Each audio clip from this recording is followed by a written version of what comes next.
Hola, buenas tardes con todos los que están ya conectados con nosotros.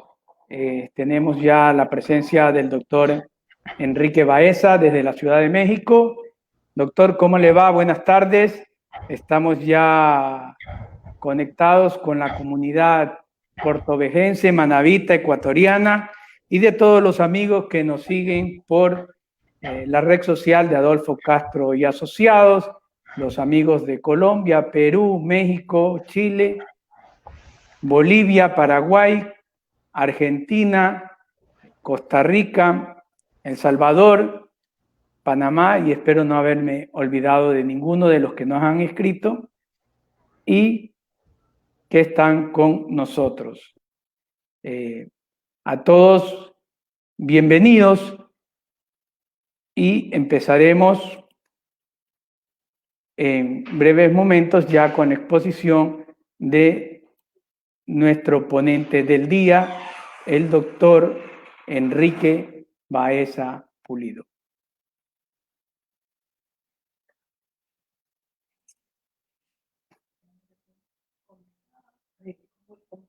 Bienvenido, doctor Víctor Sánchez, doctora María Eugenia Vallejo Alarcón, bienvenida. Colega Celeste Flores, bienvenido. Doctor Enrique Baeza, bienvenido. Una vez más, gracias por colaborar con nosotros y estar en esta tarde para la ponencia que hemos publicitado en nuestras redes sociales, como es el interrogatorio y contrainterrogatorio. Doctor, sus palabras de bienvenida. Hola, doctor Adolfo Castro, ¿cómo está? Buenas tardes. Primero que nada, muchas gracias por la invitación. Es un gusto y un honor estar aquí a la distancia nuevamente con los amigos de Ecuador, con los amigos de Manabí, de Portoviejo, donde realmente estuve hace un par de años y le tengo mucho cariño a ese país. Es un gusto estar aquí con ustedes y pues poder charlar sobre lo que es el interrogatorio y el contrainterrogatorio. Así que ya estamos listos. También producción me está haciendo acuerdo que a las primeras 5 personas, a las primeras 15 personas que nos escriban y nos dejen su correo electrónico, pues gracias a la cortesía del doctor Baeza, le haremos llegar un libro digital a su correo. Bien, el doctor Baeza, quien es nuestro ponente, cuenta con una larga formación académica, maestría en producción de justicia con mención honorífica, así como la maestría en Derecho Procesal Penal, Procedimiento Penal Acusatorio, con especialización en juicios orales. Cuenta cursos impartidos en la Oficina Internacional para el Desarrollo de Sistemas de Procuración de Justicia del Departamento de Justicia de los Estados Unidos, cursos en litigación especializada en materia de delincuencia organizada en 2016, entrevista y preparación de testigos de víctimas de alto riesgo dentro de un juicio oral en 2016, argumentación jurídica de medidas cautelares, también en el mismo año, impartición de cursos presenciales con conocidos formadores. Además, también cuenta con cursos internacionales, cuenta con diversos cursos en litigación oral, derecho procesal penal, realizados en Chile, San Diego, Buenos Aires, Colombia y Ecuador. Ha sido expositor en varios países de Latinoamérica y también dentro de su país, en el ámbito de la docencia, es expositor y ha estado con ponencias en ciudades como Acapulco, Cancún, Tijuana, en Ciudad de México, Guanajuato, y además también en el tema internacional estuvo con nosotros en la Universidad San Gregorio y también en Medellín, Colombia, en la Universidad de esa capital colombiana. Doctor, buenas tardes, el auditorio es suyo, bienvenido una vez más. Hola, ¿qué tal? Muy buenas tardes a todos los que nos escuchan, tanto de México, Ecuador, Perú, algunos otros países de Latinoamérica. Primero que nada, quiero agradecer la invitación a la firma Adolfo Castro y Asociados. Gracias por la invitación para poder charlar sobre un tema tan interesante y sobre todo con este nuevo proyecto respecto de la firma Adolfo Castro con las ponencias que tengo el honor de iniciar el día de hoy. Así que la invitación del doctor Adolfo Castro fue para poder charlar con todos los amigos respecto a lo que es el tema de interrogatorio y contrainterrogatorio. Así que trataré de hacer una breve semblanza de lo que es el interrogatorio, pero no nada más desde la óptica de México, sino esas diferencias y similitudes que hay con el COIP de 2014 para que ustedes lo puedan visualizar. Así que vamos a dar inicio. La charla va a versar en el sentido de primero explicarles qué es el interrogatorio y el contrainterrogatorio, los objetivos de cada uno de ellos, el tipo de preguntas que se puede realizar en cada uno y para terminar, algunas reglas o recomendaciones que se sugieren para poder desahogar de manera satisfactoria el interrogatorio y el contrainterrogatorio. Así que empezaremos primero con lo que es el interrogatorio. Antes de iniciar sobre este tema es importante hablar un poquito de la práctica probatoria. ¿Cómo se desarrolla? ¿Por qué se desahoga? ¿Por qué la necesidad de que un testigo, ya sea un perito, víctima, tenga que ir a una audiencia a testificar? Bueno, ello es en atención a que las reglas del nuevo sistema en México, con la reforma de 18 de junio de 2008, se implementó el sistema acusatorio donde la regla es que el testigo tiene que ir a juicio. El valor de los registros de investigación, ya sea como informes, peritajes, cualquier tipo de documentación, ya no tiene valor más que para las etapas preliminares. De ahí la necesidad de que ahora el testigo tenga que declarar en la audiencia. Y ustedes lo tienen precisamente en lo que es el artículo 453, que es la finalidad de la prueba, y además lo tienen también especificado en el artículo 615 del Código Orgánico Integral Penal, donde se hace mención que durante la audiencia las personas que actúan como peritos y testigos tienen la obligación de ser interrogadas por las partes procesales. En su caso, habla de sujetos procesales el Código Orgánico. Y algo muy importante es que señala que esa declaración personal no puede ser sustituida por la lectura de ningún registro de investigación. La única manera en la cual nosotros como litigantes podemos hacer uso de esos registros de investigación, o denominado también declaraciones previas, es para hacer el apoyo de memoria o para impugnar credibilidad o evidenciar contradicción, como se denomina en otros países. Esto nosotros también lo tenemos en México. En México tenemos el Código Nacional de Procedimientos Penales, que fue publicado el 5 de marzo de 2014, ya con alguna reforma que ha sufrido. Pero en particular, en el artículo 259 y 261 se especifica lo que es prueba. Y prueba es todo conocimiento probable que se desahoga ante el tribunal de enjuiciamiento bajo los principios rectores. Y también en este código procesal se establece que el valor de estos registros de investigación o estas actuaciones previas no van a ser suficientes para poder condenar a una persona. De ahí la necesidad de que nosotros tengamos que llevar a nuestros testigos a juicio, salvo la excepción de la prueba anticipada o anticipo de prueba que tenemos ambos países. Entonces, entrando en materia, esa es la necesidad de que nosotros ahora como litigantes, desde la etapa de investigación, pues debemos de recolectar lo que es la fuente de prueba, ver la manera más adecuada de hacerlo, y si ese testigo o esa persona, ese perito, es viable, es pertinente y nos puede aportar información útil para acreditar nuestra teoría del caso, pues debemos ofrecer a nuestros testigos. Ahí es donde nace el interrogatorio. Entonces, ¿qué es el interrogatorio? Es la revisión de los testigos propios durante la audiencia de juicio. No solamente durante la audiencia de juicio, porque puede haber otro tipo de audiencias, como la prueba anticipada, puede haber una revisión de medidas cautelares, algunas otras. Entonces, nosotros tenemos la obligación de ofrecer a este testigo, y este testigo nos va a hablar sobre hechos jurídicamente relevantes o secundarias. El testigo nos va a ayudar a aportar información probatoria para que nosotros podamos acreditar nuestra teoría del caso. Es decir, todo aquel testigo que sea ofrecido por la parte litigante es a quien nosotros le vamos a realizar ese interrogatorio, que es un interrogatorio directo, y más adelante vamos a ver las preguntas que se pueden realizar. Lo que necesitamos es que el testigo, a través de las preguntas que le realicemos, nos aporte información probatoria, que es información probatoria que el juez durante el desahogo de la audiencia de juicio va a poder contrastar con las afirmaciones iniciales que nosotros realicemos como litigantes. Me explico.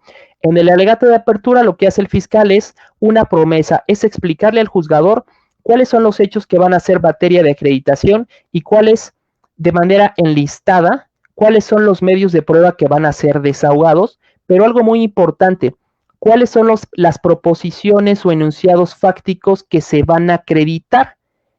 De ahí que durante el desfile probatorio, a través de las preguntas que realicemos en interrogatorio, el testigo nos va a arrojar información probatoria, que al final el juez va a tener que valorar y contrastar esa información probatoria que rindió el testigo en la audiencia de juicio con la afirmación inicial que se hizo en el alegato de apertura. Ahí es donde el juez va a poder determinar si ese enunciado fáctico está debidamente acreditado o no. De ahí la importancia del interrogatorio. ¿Pero en qué consiste este interrogatorio? No consiste en que nosotros llevemos, como un sistema anterior, tradicional o mixto, a nuestros testigos a que digan o declaren o testifiquen todo lo que saben, sino que nosotros debemos ir preparados a nuestro interrogatorio con ciertos objetivos para únicamente el testigo nos arroje información pertinente respecto de los hechos controvertidos, que son los hechos materia de la litis, los hechos penalmente relevantes. De ahí que, desde el ofrecimiento de nuestros testigos, el interrogatorio que nosotros realicemos y como todo el desahogo de nuestro desahogo de prueba, debe de ser, yo siempre digo, estratégico. Ustedes tienen que siempre verificar qué testigo, y ese testigo, qué información probatoria me va a arrojar y además esa información probatoria, qué elemento jurídicamente me va a acreditar. ¿Ok? De ahí que toda la práctica que ustedes desahoguen siempre realícenla de manera estratégica. Y al momento de que se interrogue un testigo es con la finalidad, como reitero, de preguntar sobre aspectos relevantes, controvertidos. Ahora bien, eso como una breve introducción. Pero ¿cuáles son los objetivos del interrogatorio? Son 4 objetivos que nosotros como litigantes debemos satisfacer. El primero de ellos es la acreditación. ¿Para qué es la acreditación? Bueno, la acreditación consiste en todas aquellas preguntas que nosotros realicemos al testigo con la finalidad de que el juez o el tribunal de enjuiciamiento sepa quién es la persona que está sentada ante su sede, ante sus ojos. De ahí que nosotros tengamos que hacer preguntas de legitimación o acreditación para, de alguna manera, darle cuenta de en un primer momento al órgano jurisdiccional quién es la persona que está ahí sentada.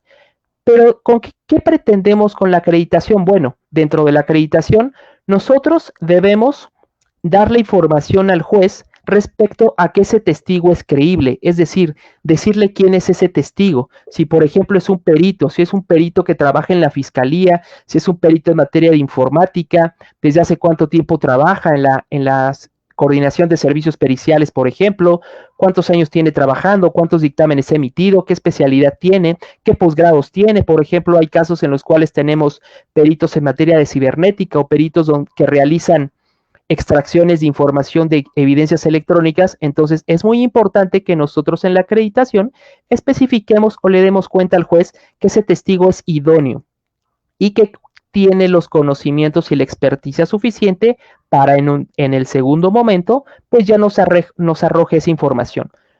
Otro de los puntos importantes es darle credibilidad al testimonio, es decir, esa credibilidad del testimonio tiene 2 variantes, una que es interna y otra que es externa. ¿En qué consiste la credibilidad interna? Esta consiste en que todo el testimonio que rinda el testigo debe ser coherente entre sí, en sí mismo. Y la coherencia externa significa que la información que nos arroje el testigo tiene que ser coherente, pero con los otros testimonios. De ahí que le reitero que todo debe ser estratégico. Si nosotros, por ejemplo, ofrecemos 5 elementos policiales y nosotros desahogamos en un primer lugar a uno de ellos, y nos arroja, por ejemplo, se me ocurre la hora de la detención de un imputado a las que son ahorita las 17 horas con 20 minutos, es importante que los otros testigos también hagan referencia a esas circunstancias de tiempo, modo y lugar, a lo mejor no de manera exacta, pero de manera aproximada, que todo sea coherente. De ahí que nosotros también cuando ofrezcamos a un testigo, debe su testimonio ser coherente con los demás medios de prueba que vayamos a desahogar. ¿Por qué? Porque ello nos va a poder ayudar a acreditar ese enunciado fáctico y a manejar algo que se llama la corroboración probatoria, es decir, que un enunciado fáctico puede estar corroborado por uno o más medios de prueba. Otro de los puntos importantes dentro de la acreditación es, sin duda, que al momento de que nosotros le realicemos preguntas al testigo, por ejemplo, a una víctima que no tenga esa experiencia de acudir a una sala de audiencias, pues es importante que nosotros cuando realicemos estas preguntas le brindemos ese espacio de tranquilidad. Es un primer momento en el cual el testigo va a tener la oportunidad de poder estar en la sala de audiencias, concentrarse, estar tranquilo, pero esa tranquilidad se la tenemos que brindar nosotros con esas preguntas de acreditación, que son preguntas de seguridad para el testigo. Ahora bien, el segundo objetivo, que es el eje toral del interrogatorio, es la acreditación de enunciados fácticos. ¿En qué consiste este objetivo? Bueno, como ya les decía, nosotros debemos estratégicamente desde el inicio del juicio o desde antes, precisamente, establecer con qué testigo voy a acreditar proposiciones fácticas y cuáles, porque cada proposición fáctica se va a traducir en un elemento jurídico. Entonces, nosotros al momento de que presentemos a un testigo, es importante que sepamos cómo vamos a realizar ese interrogatorio. Para ello hay dos maneras. Uno que es cronológico, que es a través de las preguntas abiertas, donde nosotros como litigantes podemos ir interrumpiendo al testigo con preguntas cerradas para focalizar en ciertos puntos, con algo que se denomina la doctrina freezing o congelar la imagen. Entonces, nosotros podemos irle realizando preguntas abiertas a nuestro testigo, dejarlo que declare, pero en ciertos aspectos, en ciertos temas donde creamos que falta puntualizar ciertos detalles, nosotros podemos detenernos y decirle, testigo, quiero que se detenga por favor un momento en ese tema. ¿Me puede explicar por favor de qué color era el vehículo que llegó al banco? ¿O me puede explicar por favor cómo se encontraba vestida la persona? Es decir, si bien es cierto, en un primer momento el testigo nos puede arrojar información y decirnos que se encontraba en determinado lugar, cuando llegó una persona, sacó un arma de fuego, le apuntó a todas las personas que estaban al interior. Sí, pero nosotros podemos focalizar esa parte de las características físicas de la persona con una pregunta cerrada, ¿ok? Esa es una forma de realizarlo de manera cronológica, que nos cuente el testigo toda esa información. Sin embargo, hay otra manera que es el eje temático. ¿En qué consiste este tipo de interrogatorio? Este interrogatorio se dirige especialmente a lo que es los peritos. ¿Por qué? Porque los peritos pues no son testigos presenciales de los hechos y es más fácil que nosotros podamos interrogar a un perito respecto de ciertos temas, es decir, cómo está estructurado su dictamen. En la práctica, al menos yo tengo la práctica o la costumbre de poder interrogar siempre a los peritos, empezando con su acreditación y desde el inicio les pregunto las conclusiones. ¿Por qué? Porque la doctrina, en particular la chilena, señala que es muy importante empezar y cerrar fuerte. Entonces, cuando nosotros tenemos a nuestros testigos, después de que hagamos la acreditación, podemos hacerle una pregunta de transición. Perito, por favor, ¿nos puede decir el día de hoy por qué fue citado aquí? Y el perito nos tendrá que explicar, bueno, pues porque yo realicé a lo mejor un dictamen en materia de psicología forense, con número de folio, fulanito de tal, de fecha tal. Ok, perito, dígame a qué conclusión arribó. Y el perito nos tendrá que explicar. Y de esa manera, continuar el interrogatorio, pero estructurar todo lo que es ese dictamen, toda la materia del dictamen. Por ejemplo, perito, dígame cómo está estructurado su dictamen. Ok, bueno, mi dictamen está estructurado con un proemio, con un planteamiento del problema, una metodología, unas conclusiones, un estudio científico y bibliografía. Ok, perito, vamos a desglosar brevemente su dictamen. Usted ya nos habló de las conclusiones. Perito, háblenos por favor del planteamiento del problema.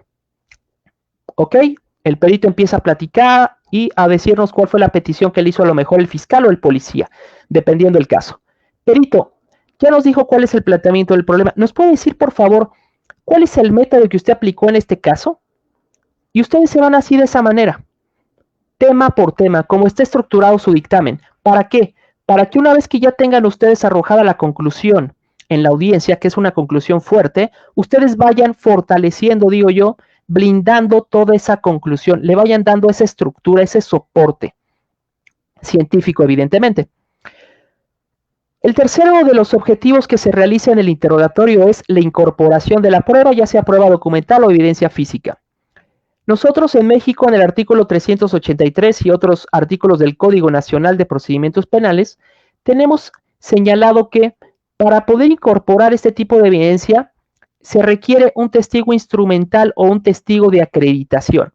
Nuestro código señala que esta es la manera a través de la cual se debe realizar este ejercicio, donde, pues, primero que nada, debemos de acreditar al testigo, debemos acreditar también al momento de que realicemos ese interrogatorio que nos arroje las características físicas, ya sea del objeto o del documento, para que esté debidamente autenticado o acreditado.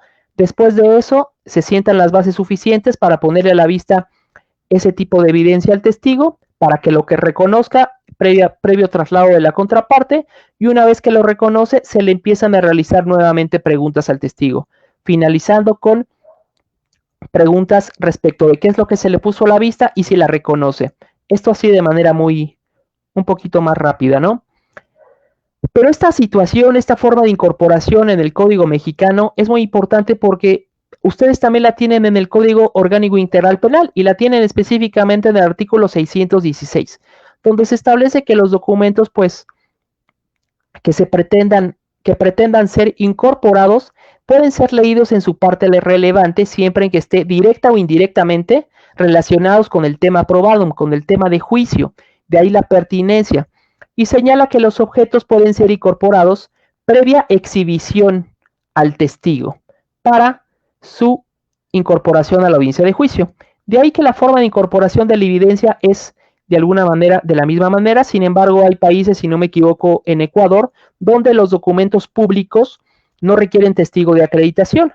Sin embargo, en México, desde mi punto de vista, en el Código Nacional no se cuenta con esa diferencia entre un documento privado, como por ejemplo pudiera ser a lo mejor una carta, o un documento público donde pudiera ser un acta notariada, un contrato de compraventa ante notario, donde pudiera ser un acta de nacimiento, etcétera. Entonces, nosotros, al menos en la práctica que he tenido yo oportunidad como fiscal en estos años, no existe esa diferencia y tanto para uno como para otro es necesario que nosotros ofrezcamos a nuestro testigo de acreditación y sepamos el objetivo que vamos a cumplir con ese testigo, que será la incorporación de la evidencia y ya sea documental o evidencia física.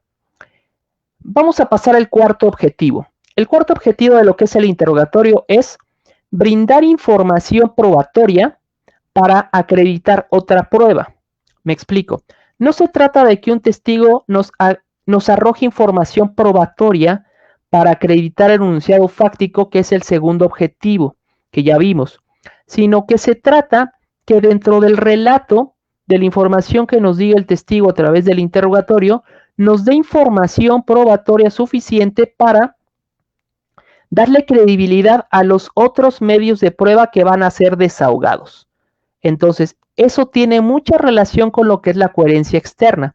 De ahí que si por ejemplo, en el caso de los elementos captores, tenemos 4 elementos captores, primeros respondientes que hicieron la detención de una persona, el hecho de que yo le pregunte a uno de ellos las circunstancias o cómo era la iluminación a lo mejor o el flujo vehicular en ese momento, pues me tendrá que dar sus detalles. Sin embargo, esa cuestión me va a abonar a lo que digan los otros testigos. Y eso me va a ayudar a que yo en un momento, cuando llegue a hacer mis alegatos de clausura, pues pueda precisamente hacer énfasis en que todos los testigos, pues si bien es cierto, fueron coincidentes en esa situación, el hecho de que el testigo A me refirió que la iluminación al momento de hacer la detención de dicha persona era de tal manera, ¿no? Lo cual se corrobora con lo manifestado por B, C y D. Entonces vean cómo un objetivo es acreditar enunciados fácticos y este cuarto objetivo es obtener información probatoria que le dé sustento y credibilidad a lo que digan todos los demás testigos, para que todo el desahogo de mis testigos del desfile probatorio pues sea coherente de manera externa. Para ello es muy importante Para lograr estos objetivos, yo siempre me gusta explicarlo, hacer una distinción entre los tipos de hechos para que nosotros sepamos qué es lo que nos va a acreditar ese testigo. Primero que nada, tenemos el hecho circunstanciado. ¿En qué consiste el hecho circunstanciado? Bueno, este consiste en todas aquellas circunstancias fácticas de tiempo, modo y lugar en las cuales se lleva a cabo, por ejemplo, la detención de una persona en flagrancia. Desde que el policía esté en determinada hora o lugar y se encuentra realizando patrullajes de prevención y vigilancia, por ejemplo, ya sea cuestiones en determinada calle, determinada avenida.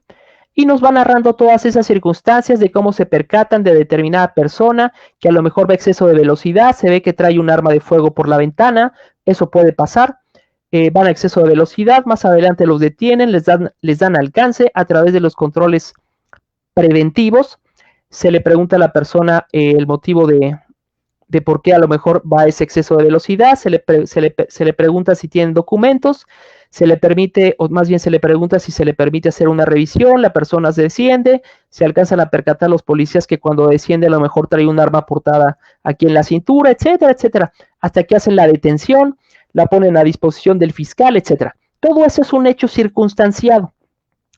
Sin embargo, es muy importante que nosotros como litigantes, y estimo yo como fiscales es muy importante, de todo ese hecho desprendemos o alcancemos a desprender, a depurar de manera fáctica más bien, el hecho materia de imputación, el hecho penalmente relevante. ¿Por qué? Porque de todo ese mundo fáctico, el hecho penalmente relevante va a ser únicamente que el día tal, a tal hora, en determinado lugar, se le aseguró a Juan Pérez un arma de fuego. Ese va a ser el hecho penalmente relevante. ¿Por qué? Porque este hecho va a ser el hecho que rija todo nuestro proceso, desde la etapa de investigación, la etapa preparatoria y la etapa de juicio. Algo que la doctrina domina, que ese hecho es el hilo conductor. ¿Por qué? Porque ese hecho no puede variar. ¿Qué puede variar? La clasificación jurídica, pero ese hecho no puede ser alterado. Entonces, es importante que sepamos esta distinción. Esto es algo muy sencillo a lo mejor en delitos flagrantes, sin embargo, en las áreas en las cuales yo me encuentro, que son de delincuencia organizada, que tenemos a veces investigaciones un poquito más extensas, necesitamos aprender a desmembrar cuál es el hecho en materia de imputación. Por ejemplo, en delincuencia organizada nosotros tenemos que acreditar la existencia de 3 o más personas, que sea permanente o reiterada y que tengan como finalidad cometer determinadas conductas. Algo muy similar a lo que tienen en el Código Integral Penal, ahorita ya no recuerdo el artículo, solamente que en México se requiere la existencia de 3 y en Ecuador 2. Y a diferencia de Ecuador, nosotros únicamente tenemos que acreditar en delincuencia organizada el elemento consistente en la finalidad de cometer otros delitos. Sin embargo, si no me equivoco, en el COIP se establece, además de esa finalidad, obtener un beneficio, ya sea directa o indirectamente, económico de cualquier especie. Pero ese punto nosotros no lo tenemos. De ahí lo importante que nosotros sepamos desmembrar y depurar cuál es el hecho realmente importante. Y pues de ahí, ¿qué testigos van a ser los que me van a ayudar a acreditar esos hechos? Y por último, tenemos los hechos periféricos o secundarios, que son hechos circunstanciales al evento. Digamos que tenemos un hecho fáctico y todas las circunstancias que rodean, por ejemplo, la iluminación, el tiempo del evento, etcétera. Todas esas cuestiones periféricas también son pertinentes y nos van a ayudar a corroborar y acreditar nuestro hecho principal. Ahora bien, eso por lo que hace a los objetivos. Ahora bien, vamos a platicar de cuáles son el tipo de preguntas que se puede realizar. En México se encuentran establecidas cuáles preguntas son las permitidas en el interrogatorio directo en el artículo 373 del Código Nacional de Procedimientos Penales. Ahí se establece que la manera en la cual se tienen que desarrollar, primero que sea de manera oral, algo muy importante, que versen sobre un hecho, y se establece cuáles son las preguntas prohibidas, entre las que se encuentran preguntas ambiguas, compuestas, impertinentes, argumentativas, etc. Y esto muy similar lo tienen ustedes en el COIP, en el artículo 502, en el punto 15 y 16. En el 15 se establece que el litigante no puede realizar preguntas autoincriminatorias, engañosas, capciosas e impertinentes. Es muy importante hablar de qué son preguntas pertinentes. ¿Por qué? Porque es la relación fáctica, la relación de hecho respecto del objetivo por el cual presentamos al testigo con el objeto de juicio. Es decir, es esa relación de hecho de la información que me va a llevar el testigo al momento de que yo le realice un interrogatorio con los hechos que son materia de acreditación. Y además, en el punto 16 del artículo 502 establece que en el interrogatorio no se pueden realizar preguntas sugestivas, excepto las introductorias. En el Código Nacional de Procedimientos Penales también se establece la misma regla, que las preguntas sugestivas únicamente están permitidas para el contrainterrogatorio. Sin embargo, algo muy interesante y que yo siempre he advertido y comentado en las charlas es este parrafito, este renglón del COIP en el punto 16, donde señala que se pueden realizar preguntas sugestivas cuando sean introductorias. Esto lo señala la doctrina chilena como una excepción. ¿Cuál puede ser una pregunta introductoria? En la acreditación, por ejemplo, que nosotros vayamos a presentar un testigo en materia de medicina forense y que al momento de que le preguntemos sus generales, lo hagamos de la siguiente manera. Testigo, dígame cuál es su nombre. X. Dígame, ¿a qué se dedica? Perito, soy médico. Perito, usted como médico forense y experto, dígame ya cuántos años tiene la institución. A lo mejor es una información que yo estoy introduciendo, ¿ok? Sin embargo, es un tipo de ejemplo de información sugestiva introductoria. ¿Cómo la podemos distinguir? La podemos distinguir con el punto de que esa información no me va a afectar mi teoría del caso. La contraparte ya sabe que tenemos sentado que yo ofrecí a un perito en medicina forense y que esa información no va a atacar ni le va a afectar su teoría del caso. Así que es muy importante que nosotros, durante la práctica y el desarrollo de este sistema, vayamos entendiendo un poquito más que hay preguntas que no son necesariamente objetables porque no me dañan. Eso es lo importante. Nosotros podemos objetar una pregunta cuando nos haga daño a nuestro teoría del caso. Pero una pregunta donde, por ejemplo, yo ya sé que el defensor sentó a un perito de medicina y que le pregunte directamente, perito, dígame perito médico, dígame cuántos años tiene usted trabajando en el hospital. Digo, esa es una pregunta que puede ser objetable por sugestiva, sin embargo es un ejemplo de introductoria. ¿Por qué? Porque yo ya sé que la defensa ofreció ese tipo de perito y eso no me causa daño. Así que esa es una parte que yo siempre puntualizo, me gusta mucho que lo tienen ustedes desarrollado ahí en el COIP y plasmado taxativamente. Sin embargo, en México no lo tenemos señalado de esa manera. Pero bueno, ¿cuáles son el tipo de preguntas que podemos realizar? Es muy importante. Las preguntas abiertas. ¿Cuáles son las preguntas abiertas? Son aquellas preguntas que invitan a que el testigo narre la información. ¿Qué información? Pues la información relevante, ya sea directa o indirecta, que sea la información importante para acreditar nuestros hechos, acuérdense los hechos penalmente relevantes, o aquella información periférica. Entonces, ese es el primer tipo de preguntas que nosotros podemos realizar. Las preguntas cerradas. Las preguntas cerradas son aquellas que permiten orientar la pregunta del testigo exclusivamente a ciertos puntos. Es decir, no dejan la posibilidad de que el testigo dé otra respuesta. Testigo, usted ya me refirió de qué color era el auto en el que usted viajaba. Perdón, testigo, usted ya me refirió que viajaba en un vehículo. ¿Me puede referir de qué color era? Testigo, usted ya me señaló que llegó una persona y sacó un arma de fuego. ¿Me puede decir, testigo, si recuerda las características? Etcétera. Entonces, este tipo de preguntas nos ayudan a lo que yo les digo que es la cámara lenta, a focalizar en ciertos aspectos. De ahí lo importante que nosotros como litigantes hagamos una mezcla al momento de que hagamos nuestro interrogatorio con preguntas abiertas y luego nosotros anotemos cuáles son esos espacios o esos temas que quedan pendientes para poder hacer nuestras preguntas cerradas más adelante, ¿no? Hay dos técnicas. Uno es que ustedes al momento de que realicen las preguntas, dejen que el testigo narre toda la información y al final ustedes hagan preguntas cerradas para focalizar esos puntos.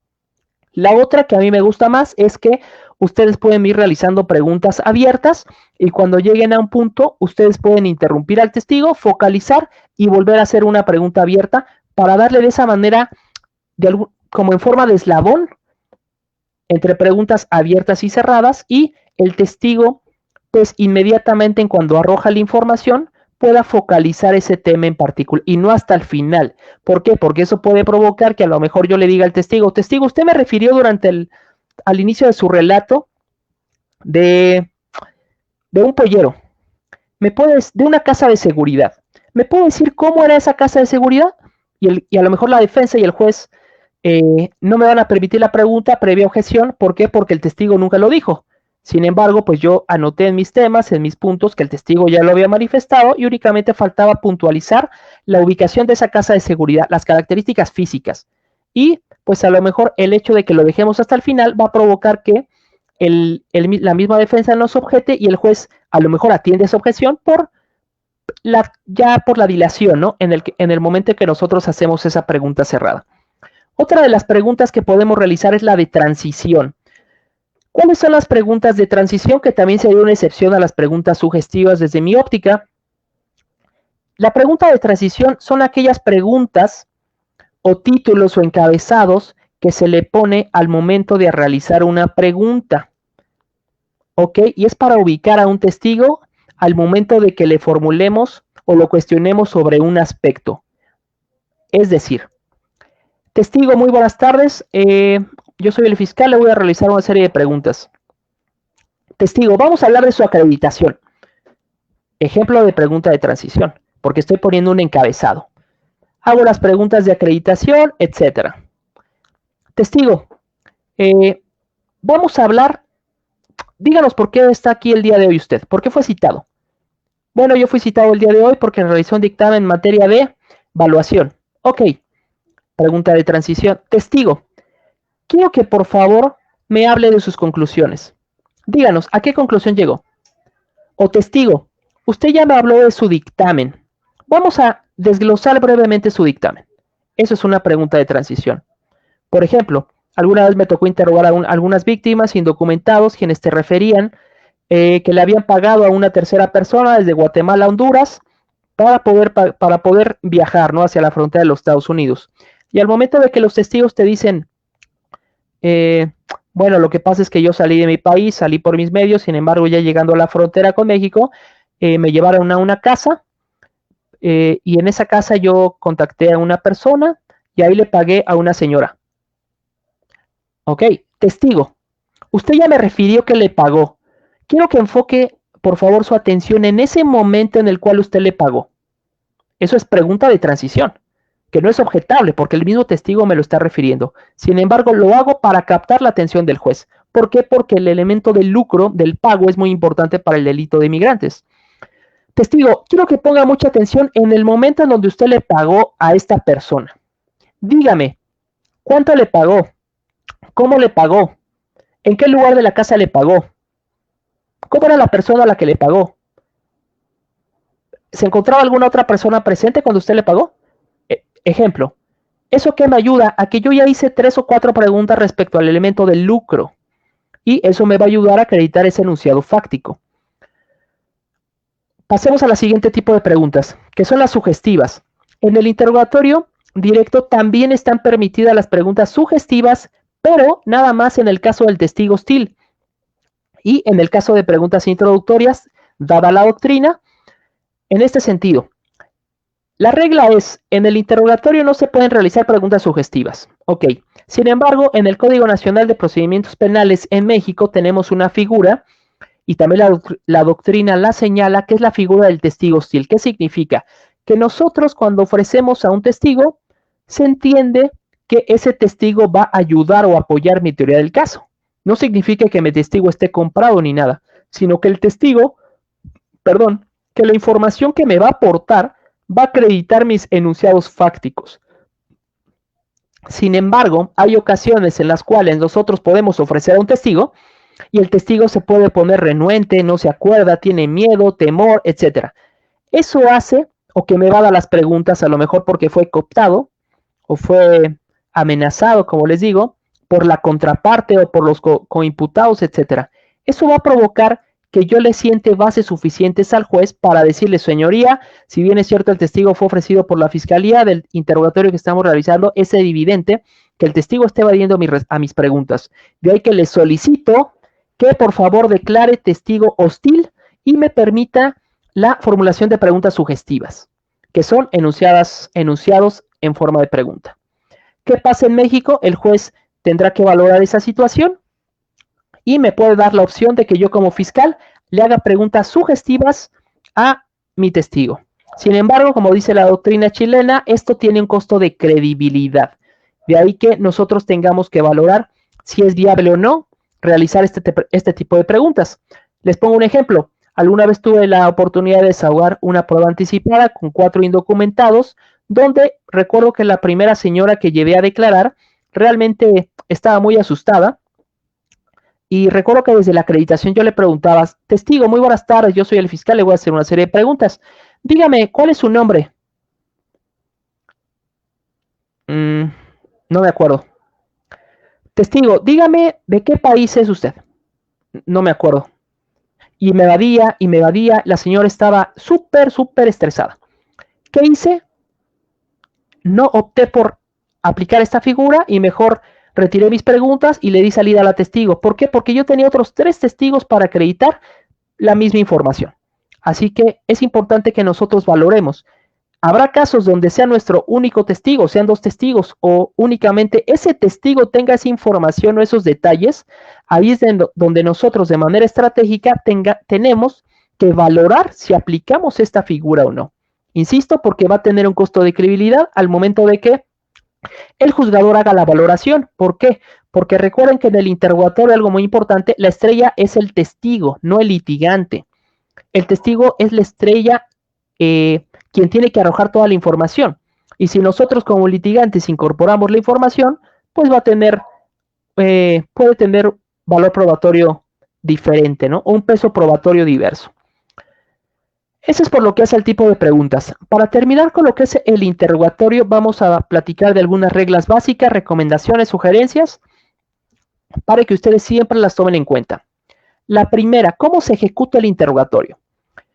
La primera es que se recomienda se realice a través de preguntas abiertas, cerradas y de transición. Ya vimos que las preguntas abiertas son aquellas donde el testigo nos puede narrar todas las circunstancias. Por ejemplo, testigo, díganos qué sucedió el día 1 de agosto de 2020, aproximadamente a las 17 horas. Bueno, yo me encontraba en mi casa, me encontraba en compañía de mi mamá, de mi papá, también estaban mis hermanos. De hecho, teníamos una fiesta familiar cuando aproximadamente a las 16 horas hubo un evento muy importante porque yo salí a recibir a uno de mis familiares y me percaté que afuera de mi casa había un vehículo estacionado, había 3 personas armadas, etcétera, etcétera, etcétera. Pregunta cerrada. Testigo, usted ya me refirió que vio un vehículo. Dígame, ¿cuáles son las características de ese vehículo? ¿La recuerda? Sí, la recuerdo. Era un vehículo, una camioneta Ram pick-up, doble cabina, 4 puertas, de color blanco. Ok. Testigo, pregunta de transición. Quiero que se enfoque, por favor, en esa camioneta. Ponga mucha atención en esa camioneta. ¿Me puede decir a qué distancia se encontraba esa camioneta? ¿Me puede decir cuántas personas se encontraban en esa camioneta? ¿Cuántas personas se encontraban debajo de la camioneta, a bordo, etcétera? ¿Cómo se encontraban esas personas, etcétera? Esa sería una forma de ejecutar un interrogatorio mezclando todo ese tipo de preguntas. De ahí que sea muy importante que ustedes las conozcan y las realicen. Y siempre que hagan un cambio de tema, hagan esa pregunta de transición. ¿Por qué? Porque con esas preguntas de transición ustedes van a captar la atención del juez. ¿Ok?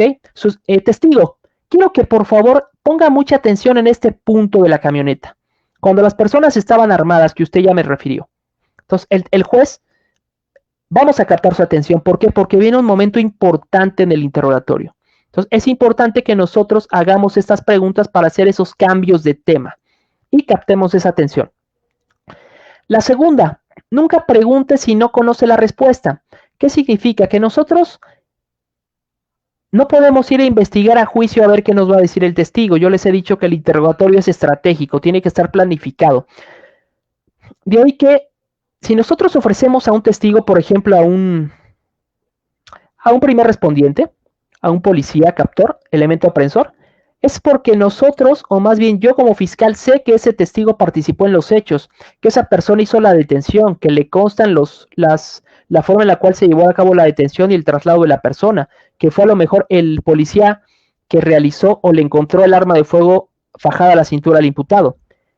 No puedo llegar a juicio a preguntarle a ver si él la encontró o no, porque qué tal si él no fue. Entonces yo no podré acreditar ese elemento fáctico y pues mi teoría del caso estará muy débil. Así que es importante que la investigación ustedes la tienen que realizar previamente. Para eso tienen la IP y tienen la instrucción fiscal. Para que ahí ustedes logren determinar, extraer la información útil y en juicio ustedes la puedan preguntar previa preparación del testigo. La tercera, anticipen debilidades. Hay ocasiones en las cuales los testigos pueden tener una debilidad.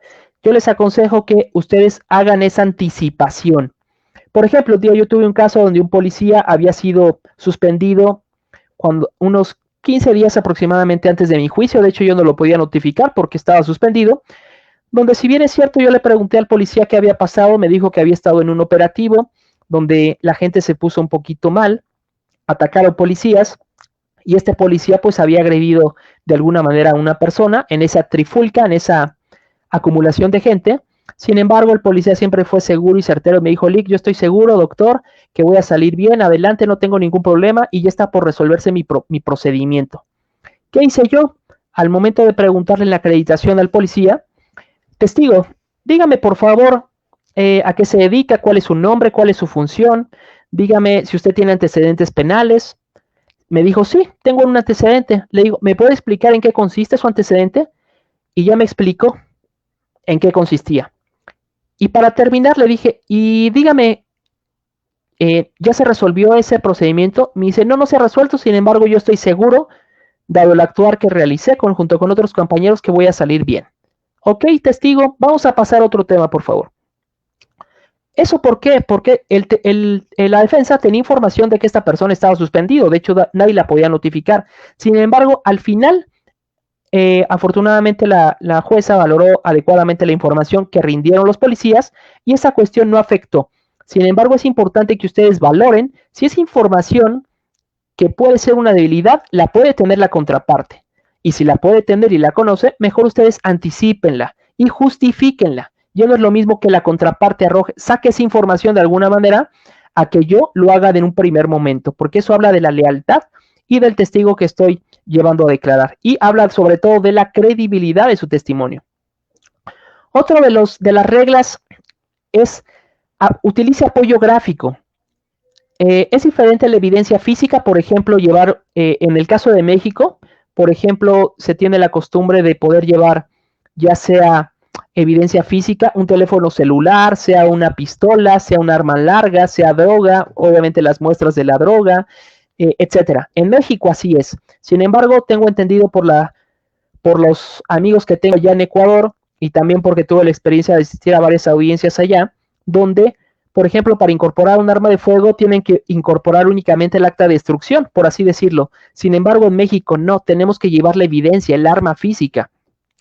Sin embargo, hay ocasiones en que esa arma nosotros la podemos usar de manera ilustrativa, ¿ok? Todo objeto o documento que nosotros incorporamos previamente como evidencia material, con las debidas reglas, podemos utilizarla como evidencia demostrativa. O por ejemplo, algo particular de la evidencia gráfica es al momento de que ustedes interroguen, por ejemplo, se me ocurre al primer respondiente que hace la detención de una persona, cuando nos narra todo eso, esas circunstancias en las cuales se llevó a cabo la detención de una persona, yo he optado por preguntarle, testigo, ¿usted para mayor ilustración le podría realizar al juez un croquis de esta situación? Sí, claro, fiscal. Previamente preparado, claro. Entonces yo de los 4 policías que tengo selecciono y les pregunto, a ver, yo quiero hacer esto. Quiero ilustrarle al juez con un croquis, con dibujos, cómo fue la manera en la cual ustedes se encontraban posicionadas, cómo se encontraba la carretera, la brecha, cuántos vehículos era, cómo se fue el convoy, etcétera. Y siempre hay un policía o 2 que son muy buenos para dibujar o se avientan ahí la puntada y con ese testigo hago el ejercicio. Y en juicio, créanme que es mucho mejor explicarle al juez con dibujos y con el mismo testimonio. Es la información realmente es mejor y se transmite de mejor manera al juez. Otra de las reglas básicas es evite los títulos. ¿Qué significa? A veces nosotros hacemos una pregunta y el testigo nos dice la información. Era un arma de fuego, por ejemplo, se encontraban en una reunión determinadas personas, 5 o 4 personas, cuando de repente llegó abajo del edificio, llegó un vehículo con 2 personas armadas, sube una de esas personas, se mete al departamento, golpea a 2, 3 personas, las amenaza, a una le encañona, roba todas las pertenencias que puede y se va. Nosotros al momento de que hacemos ese interrogatorio le preguntamos al testigo, dígame cómo era, si traía algún objeto esta persona. Sí, traía un arma de fuego. Ok. Testigo, dígame cómo eran las características físicas. Y así le vamos haciendo otro tipo de preguntas. Sin embargo, el hecho de que un testigo me diga un arma de fuego, eso no corrobora ni acredita mi enunciado fáctico. Eso se lo digo porque en la práctica yo tuve esa experiencia. En un caso de indocumentados, recuerdo que la testigo me había señalado cómo era el pollero. Sin embargo, eso no fue suficiente para el órgano jurisdiccional. ¿Por qué? Porque me lo había referido únicamente de manera muy, muy breve. Entonces, ¿a qué voy? A que ustedes desmenucen con preguntas esa información que ustedes requieren, con preguntas cerradas, para que no se quede nada más en que, pues sí, entró con un arma de fuego. Digo, le pueden preguntar a lo mejor al testigo, depende del testigo. Testigo, dígame cómo entró, cómo era su color, sus características. ¿Traía algún objeto? Sí, un arma de fuego. Dígame en qué mano la traía, si recuerda. Dígame si recuerda las características, si recuerda el color, si recuerda con qué objeto le pegó, cómo le pegó, etcétera. Entonces, ustedes hagan este tipo de preguntas cerradas para que focalicen esos temas importantes. Terminar. Hay otras reglas que son, por ejemplo, la técnica del eco. Esta técnica yo la recomiendo, es muy importante y es una excelente forma en la cual ustedes pueden realizar el interrogatorio. ¿En qué consiste? En que nosotros hacemos una pregunta al testigo. El testigo nos arroja cierta información y nosotros tomamos esa información para formular una segunda pregunta. Este tipo de forma de desahogar no es objetable porque acuérdense que ustedes pueden tomar la información del testigo y utilizarlo como una pregunta de transición para hacer una segunda pregunta. Por ejemplo, testigo, dígame cuál fue el elemento de estudio en el presente caso, perito en balística. Fiscal, el elemento de estudio en este caso fue analizar un arma de fuego .50, ¿no? Que el otro día nos llegó a la oficina una de esas. Un arma larga, calibre 50. Perito, usted ya me habló de un arma larga. ¿Ok? Tomo la respuesta. ¿Me puede decir cuáles eran sus características físicas? Etcétera. O le puedo decir, testigo, usted ya me habló de un arma calibre 50. ¿Me puede decir en qué condiciones se encontraba esta arma? Etcétera. Entonces, vean cómo ustedes van retomando la información y van haciendo en forma de cadena o eslabón ese interrogatorio. ¿Eso en qué abona? En que sea cronológico y pues no se pierde el testigo ni ustedes como litigantes. Esas serían algunas de las reglas básicas que se estiman, se sugiere tanto la doctrina para que ustedes realicen un efectivo un interrogatorio directo.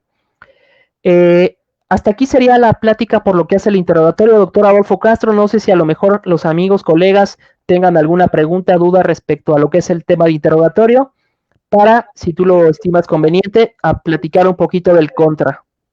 Sí, ¿cómo estás, Enrique? Hemos recibido aquí, la producción me ha pasado unas preguntas que nos han llegado al teléfono, al número del WhatsApp. Es importante que recordarle a los amigos que nos escriban a la página jurídica, ya que a veces no alcanzo a revisar los mensajes de WhatsApp y acá nos están ayudando con el tema de las preguntas. Había una pregunta que ya la absolviste, si en el interrogatorio se podía hacer preguntas sugestivas. Pasa lo mismo acá en Ecuador, el que presenta el testigo no puede hacer preguntas sugestivas. Otra que nos llega la pregunta es si el cónyuge de una persona que comete un delito ¿está obligado o es facultativo declarar en juicio en contra de su cónyuge que está siendo acusado en ese momento? Ok, en México se establece, si no mal recuerdo, en el artículo 361, esa facultad de abstención de declarar. No se le puede obligar a declarar al cónyuge o al concubino o hasta un pariente, si no me equivoco, hasta el 4º grado. Sin embargo, al momento de que se realice el interrogatorio directo, es obligación del órgano jurisdiccional y nosotros, por ejemplo, desde que hacemos una entrevista, hacerle del conocimiento a la persona que la ley le establece ese derecho y esa abstención. Si la persona renuncia a ese derecho, se le puede realizar las preguntas sin problema. Otra pregunta que nos llega es cómo manejan el interrogatorio cuando se trata de niños. Acá en Ecuador, generalmente o básicamente, cuando tienes un testigo menor de edad, siempre usas una cámara de Gesell para protegerlo, apoyo psicológico. En México, ¿cómo funciona? En México, el desahogo de un menor de edad tiene que ser en presencia ya sea de su representante, padre o tutor, y sobre todo en presencia de un psicólogo. Y además, por lo regular, la misma Constitución establece ese derecho de protección o reserva de identidad de los menores de edad. Al momento de que nosotros interrogamos a un menor de edad, al menos yo cuando he tenido casos, por ejemplo, de indocumentados con menores de edad, puede ser 17 años que llevo a declarar, los menciono como en sus iniciales o con un número. Por ejemplo, hay casos donde tengo 200 indocumentados, ¿no? Entonces, yo los selecciono y les pongo un número clave de identificación. Y en el caso de los menores, yo los interrogo así. Y al principio les pregunto, testigo, dígame, ¿cuál es su número de identificación? Número 1. Ok, testigo número 1, así me haré referencia durante todo el interrogatorio. Testigo número 1, dígame de qué país es usted. Y les empiezo a hacer preguntas. Y además, tenemos no una cámara de Gesell propiamente, sin embargo, en los órganos federales jurisdiccionales se cuenta con una sala que se denomina sala de testigo protegido, que es una sala donde a través de videoconferencia de las pantallas que están en la sala de audiencias, nosotros visualizamos al testigo, pero se le distorsiona la voz y se le difumina el rostro, precisamente por ser menores de edad para dar esa protección a lo que es el interés superior del menor, pero siempre en presencia del psicólogo. Por ejemplo, en el caso de víctimas, pues también tiene que estar presente su asesor victimal, que acá se llama. Acá nos llega otra pregunta de Yamilé García y nos dice, ¿es importante que el perito tenga acreditación como tal o es suficiente solo con la experiencia? ¿Qué pasa en el caso mexicano? Mira, en el caso mexicano, yo creo que no en el caso mexicano, yo creo que a nivel Latinoamérica y nivel doctrinal, es muy importante que nosotros tengamos esta costumbre de hacer la acreditación y preguntas de legitimación al perito y a cualquier testigo. ¿Por qué? Porque este tipo de preguntas que realicemos nos van a dar, como yo decía, información suficiente para que el juez tenga información probatoria para darle credibilidad al testigo. Por ejemplo, yo un día tuve que desahogar a un perito, un analista que me realizó la extracción de información de un equipo telefónico, donde al momento de hacer la acreditación, créanme que hasta yo me sorprendí porque le preguntaba quién era, dónde trabajaba, cuántos años tenía que trabajando, en qué área se desempeñaba, y al momento de preguntarle sobre algún curso o posgrado, el testigo me dijo que era experto en determinados programas para extraer información. Era capacitador de evidencia digital, había tomado cursos en Europa, estaba certificado. Una información que hasta yo me quedé sorprendido realmente de la capacitación que tenía este testigo. ¿Eso en qué ayuda? A que la información de la cual me va a hablar el testigo en un segundo momento va a gozar de credibilidad. No es lo mismo que cualquier persona, un policía, a lo mejor yo lo siente y me hable de una intervención de comunicaciones o una extracción forense, a que un perito informático o una persona especializada con toda la pericia y la experiencia me hable de lo mismo. No es lo mismo. Sin embargo, yo me tuve la oportunidad de estar allá en Quito en algunas audiencias y me percaté que creo que, dada la práctica, rapidez y agilidad que ustedes desahogan como litigantes, esas audiencias no tienen, o los jueces ya no les permiten hacer esta acreditación. yo me percaté que había fiscales que querían empezar a hacer este tipo de preguntas y los jueces decían, a ver, fiscal, por favor, ya, al punto, ya sabemos que es perito. Yo creo que esa es una mala práctica desde mi óptica, porque, insisto, no basta para dar contestación, no basta con la experiencia. Tenemos también que darle esa acreditación y experiencia. También nos hace una pregunta a Melú, tiene una duda, pero es básicamente cuando vengas a hablar del contrainterrogatorio, igual la dejamos planteada, no sé si la contestes ahora o más adelante. Ella dice en concreto, ¿qué pasaría si un perito, al ser no interrogado, sino contrainterrogado por la defensa del procesado y evita responder, qué consecuencias legales enfrenta? A ver, otra vez, ¿me la repites? Ok, dice, en caso de que un perito sea interrogado por parte del defensor del imputado, okay, el perito puede responder sin que tenga consecuencias legales. ¿Y cuáles son las consecuencias legales por no responder? A ver si puedo dar contestación. La regla es que todo testigo está obligado a declarar. Todo testigo debe de ser sometido a interrogatorio y contrainterrogatorio. Sin embargo, ¿qué pasaría si un perito no le quiere contestar, evade, matiza, obvia cierta información a la defensa en un contrainterrogatorio? El litigante ya tendrá que realizar dos opciones. Una, hacer la técnica de litigación adecuada, ya sea un apoyo de memoria o una impugnación de credibilidad. O dejar sentada esa situación de que precisamente el testigo no le quiere responder a la defensa y puede solicitar a lo mejor un apercibimiento y además eso puede ser materia de valoración en un alegato de clausura. Más bien sería materia de argumentación en un alegato de clausura. ¿Por qué? Claro, Porque reitero que está obligado. Si el perito te va de la contestación a la defensa del procesado, va a perder credibilidad. Claro, Porque se va a totalmente. notar que solo está de parte de la fiscalía. Yamilé García nos pregunta qué pasa con el testigo que lo declaran hostil. Acá en el Ecuador no existe esa figura. Lo que puede un testigo ser declarado en Perjurio, perjurio, ¿no? ¿sí? Pero básicamente no tenemos esa normativa que te establezca un testigo hostil. ¿En México sucede o lo tienen normado? En México tenemos normado lo que es el testigo hostil y además es una figura que está doctrinalmente, también la tiene por ejemplo Chile. ¿En qué consiste? Todos los testigos que yo ofrezco dentro de un interrogatorio se entiende por ende que van a apoyar o acreditar mi teoría del caso, que me van a dar información para acreditar mis enunciados fácticos.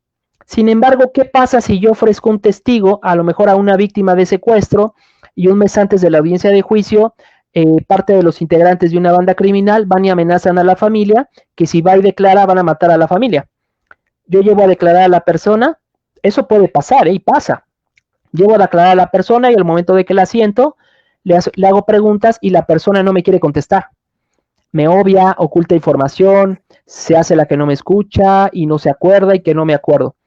Todo ese tipo de comportamiento del testigo, yo le puedo decir, su señoría, antes de continuar con el interrogatorio, quiero hacerle mención que este testigo fue ofrecido por el fiscal.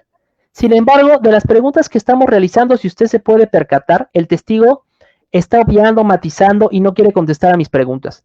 Por lo cual le solicito como excepción me permita realizarle preguntas sugestivas, porque es un testigo hostil para mí, siendo que yo lo ofrecí.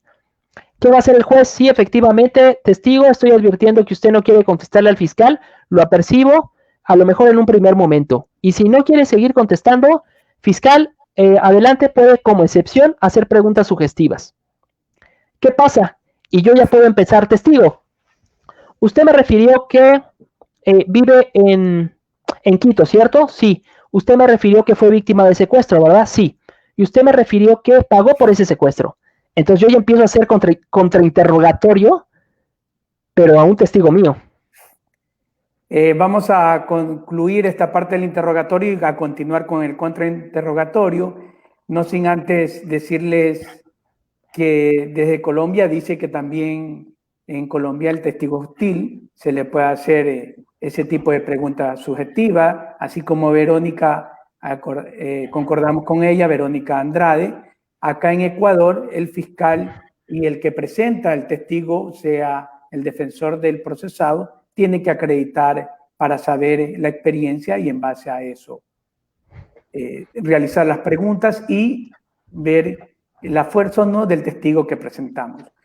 Manuel Alejandro Cabrera nos pregunta de un tema que lo vamos a tratar más adelante en otro programa, que es la prueba que va a venir un juez de un tribunal.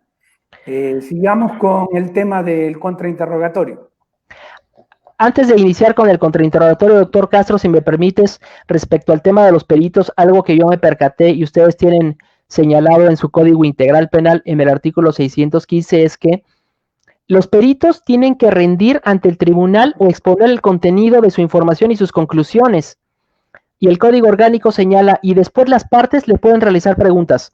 Yo me percaté en la práctica ya en Quito que los peritos se sientan ante un órgano jurisdiccional y el órgano jurisdiccional les pide, perito, lo escucho.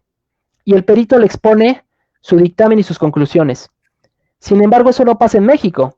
¿Por qué? Porque el juez no puede hacerle preguntas a un testigo ni a un perito. Nosotros somos los que los tenemos que acreditar y sacar obtener toda esa información a través de nuestro interrogatorio. Eso algo a mí me parece importante y una diferencia con la práctica allá en Ecuador y en México. Y pues ya para entrar a lo que es el tema del contrainterrogatorio, vamos a hablar primero de igual manera de qué es el contrainterrogatorio, objetivos del contrainterrogatorio, preguntas que se pueden realizar y unas reglas básicas. Trataré de no extenderme mucho en este tema para las preguntas que hay al final de la charla. ¿Qué es el contrainterrogatorio? Es un mecanismo de control sobre la información que sea introducida por la contraparte. Es decir, es la manifestación de lo que es el principio de contradicción que tiene también señalado el COIP. Es decir, el litigante ofrece a su testigo porque le es más útil para acreditar su teoría del caso. Después de que se realiza el interrogatorio, la contraparte tiene el derecho de hacer contrainterrogatorio. ¿Cómo se realiza? A través de preguntas sugestivas, como ya veremos, pero es la primera oportunidad donde se materializa ese principio. ¿Para qué es? Como les digo, para un control de la información. Es la oportunidad que tiene la contraparte de extraer del testigo toda esa información que ha sido matizada, obviada, que ha dejado de lado, que no ha presentado, que se le ha olvidado, etc. Y es una destreza que debemos de tener nosotros como litigantes, verificar la calidad de la información que sea introducida a juicio. ¿Para qué? Para que toda esa información con el cual el juez contraste con nuestras afirmaciones iniciales sea información de calidad. Y la intención es, al momento de que nosotros realicemos un contraexamen, obtengamos del testigo únicamente una respuesta de un sí o un no. Esto es lo que se recomienda.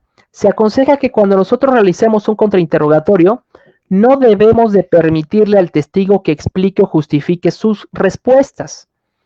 De ahí que aquí el control, la estrella, es el litigante. El litigante es el que debe de llevar sus preguntas debidamente estructuradas temáticamente, no anotadas a lo mejor en una nota, en un papel, en un cuaderno, sino es importante que al momento de que ustedes vayan a desarrollar un contrainterrogatorio, lo hagan temáticamente.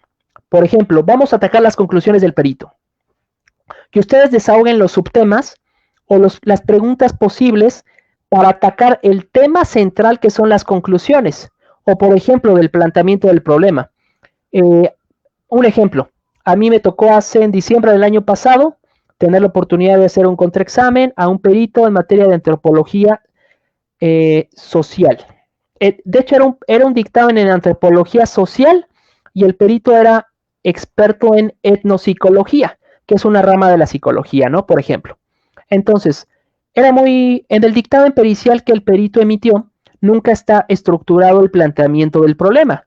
Creo que es una mala práctica en algunos dictámenes periciales. ¿Por qué? Porque el planteamiento es el eje toral, el eje o el planteamiento que nos va a conducir a una conclusión. Es decir, el perito tiene que concluir respecto a lo que está establecido en la petición o en el planteamiento del problema. No puede ir más allá, ni establecer cuestiones, por ejemplo, si en el planteamiento del problema se le pregunta sobre las características socioculturales de una persona, de unos indígenas, el perito no puede venir a hablar de cuestiones psicológicas, como me pasó en este caso, ¿no? Y en este caso el perito no tenía planteamiento del problema en su dictamen. Entonces yo decía, bueno, ¿cómo llego a una conclusión sin planteamiento del problema? Entonces yo le decía, perito, usted realizó un dictamen en antropología, ¿cierto? Sí. Perito, usted no es perito en antropología social. No. Usted es perito en psicología, ¿cierto? Sí. Perito, usted arribó a una conclusión. Sí. Usted nos dijo que, ¿cuáles son las características sociales de los imputados, ¿cierto? Sí. Perito, usted me refirió que siempre deja todo plasmado en su dictamen, ¿verdad? Sí. Porque usted conoce el método científico, ¿verdad? Sí. ¿Y usted sabe, perito, que el método científico se compone de varios pasos? Sí. Uno de los pasos del método científico, perito, es el método de estudio, ¿verdad? Sí. El planteamiento del problema, sí. La conclusión, sí. Ok. Perito, ¿su dictamen tenía planteamiento del problema? ¿Sí o no? No. Concluido. Ese sería un ejemplo de un contrainterrogatorio. Hay ocasiones en las cuales el perito no tiene planteamiento del problema, pero sin embargo lo tengo. No. Ustedes no pueden permitir que el testigo quiera explicar o justificar. ¿Por qué? Porque ya será trabajo de la contraparte o de la persona o litigante que ofrece al testigo de justificar esa situación que ya quedó evidenciada.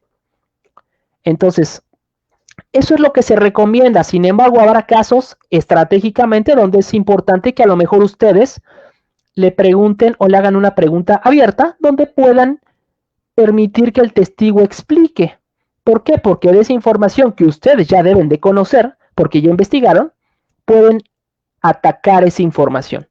Pero la regla es que la idea sea únicamente obtener un sí o no como respuesta, porque el control lo tienen ustedes.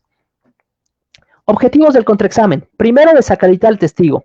Así como uno de los objetivos del interrogatorio es la acreditación, uno de los objetivos del contra es precisamente restarle credibilidad al testigo, ya sea porque tiene a lo mejor un interés parcial en su declaración, porque es familiar del imputado, porque quiere que salga, porque le pagaron a lo mejor para declarar cierta circunstancia, que el testigo tiene antecedentes penales, etc.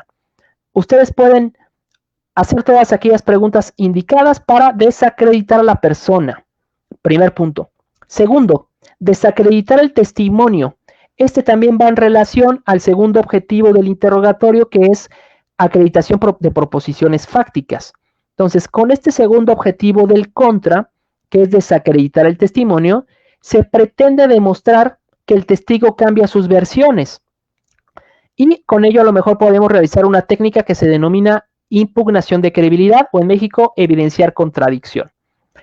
Por ejemplo, que a lo mejor en una entrevista o en la versión, como le dicen ustedes, el testigo haya referido que las características del vehículo en el cual fue asaltado, pues era un vehículo marca Ford color blanco y que eso sucedió alrededor de las 12 horas.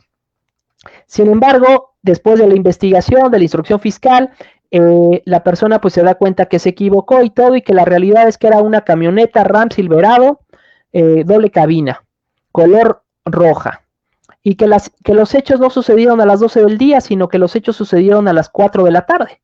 Entonces, en el contrainterrogatorio, si el testigo viene a declarar otra cuestión diferente a lo que dice la versión, nosotros podemos realizar ese contra precisando esos puntos para evidenciar que en un primer momento la versión dijo una cosa totalmente diferente, lo cual pues ayudaría a restarle credibilidad al testigo y por ende al testimonio de la persona.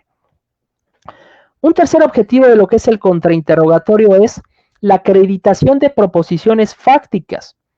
Si el testigo fue citado por la contraparte, seguramente es porque la versión de los hechos se ajusta más a su teoría del caso.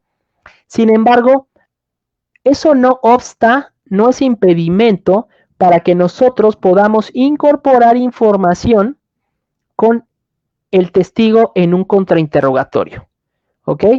Nosotros también, además de evidenciar información o que está falseando, nosotros podemos obtener información probatoria para acreditar mi teoría del caso.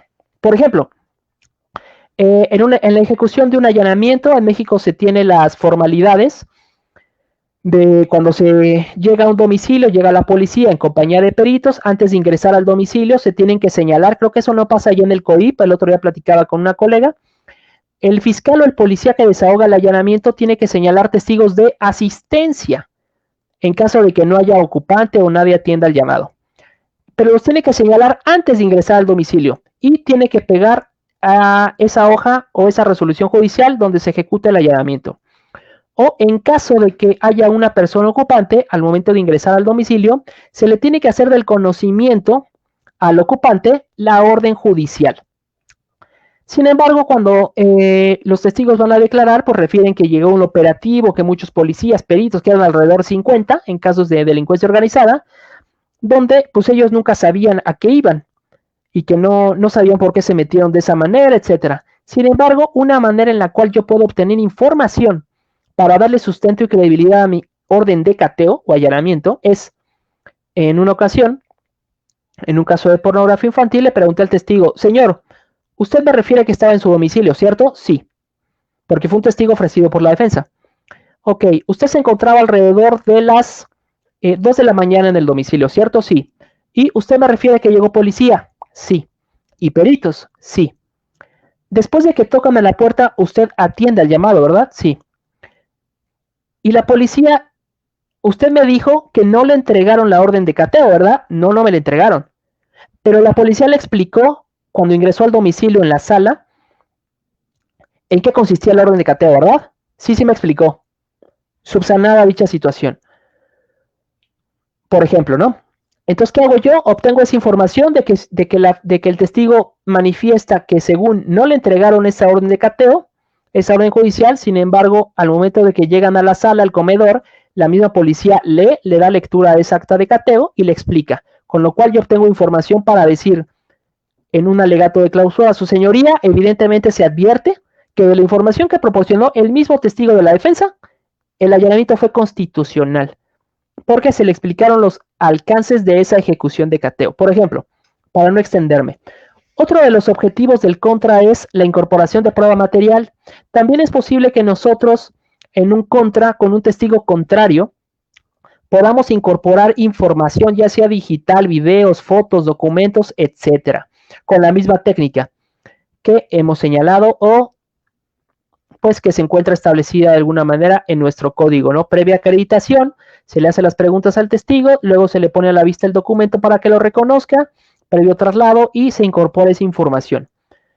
Y por último, el quinto objetivo del contrainterrogatorio es que el testimonio de mis testigos sea inconsistente con los testigos de la contraparte es comprensible, pero que las declaraciones de los testigos de mi contraparte sean inconsistentes entre sí es más grave. ¿Qué significa? Que nosotros podemos obtener información a través del contrainterrogatorio para que a lo mejor de los 5 policías aprensores, si yo me convierto en defensor, yo obtengo información, por ejemplo, de las circunstancias de la detención de los 5 policías y que cada policía me va a narrar una circunstancia diferente.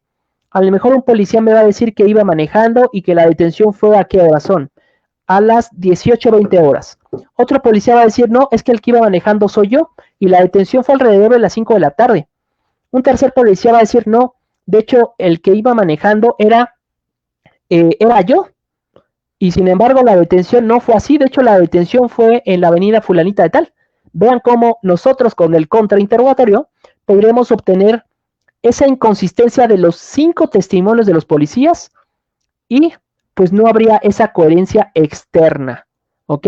Interna pues menos, ¿no? Pero esa coherencia externa de los 5 policías menos y eso afectaría sin duda alguna la teoría del caso de la fiscalía de que las circunstancias a lo mejor de la detención o el lugar de la detención no ocurrió como lo está señalando.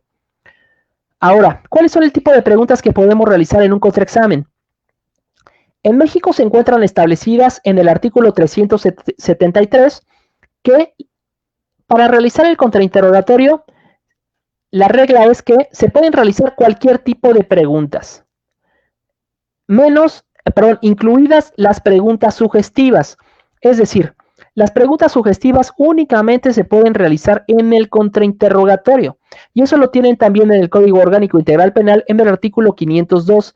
Ahí se encuentran establecidas también las reglas del contrainterrogatorio, donde se establece que no se pueden formular preguntas sugestivas en el interrogatorio, salvo que hay una pregunta introductoria, ¿no? Que ya vimos. Y además, que solamente pueden hacerse preguntas sugestivas en el contraexamen, artículo 502 del Código Orgánico.